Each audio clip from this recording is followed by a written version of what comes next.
En 2013, ce sont des enseignements un peu particuliers en fait, parce que on aurait pu penser que la crise, la baisse du pouvoir d'achat des ménages allait entraîner un certain nombre de comportements différents chez les consommateurs, et on s'aperçoit en fait que les consommateurs sont assez traditionnalistes en fait, et leur comportement ne change pas beaucoup.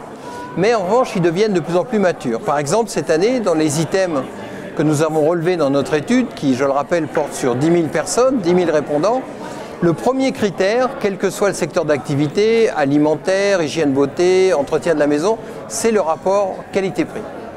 Donc on s'aperçoit qu'on a des consommateurs raisonnables, sensés. Deuxième critère qui est important pour eux, c'est la marque. Donc là aussi, on a un phénomène d'assurance ou de réassurance. Et il y a un phénomène qui est très très curieux, c'est que pour les produits alimentaires par exemple, eh bien ce n'est pas le goût qui arrive en premier, c'est le plaisir de la dégustation. Donc on s'aperçoit qu'on est sur des perceptions des produits qui sont assez particulières. Et puis dernier point qui là, moi-même m'a énormément surpris, c'est que le respect de l'environnement est le dernier critère de choix, tout secteur d'activité confondu. Alors ça veut dire quoi?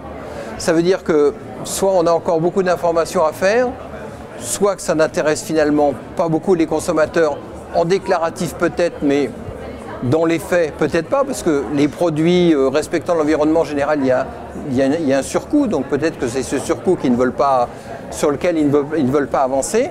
Et puis surtout, ça veut dire que on a un champ des possibles extraordinaire sur ce critère, puisque étant dernier, il ne peut que progresser.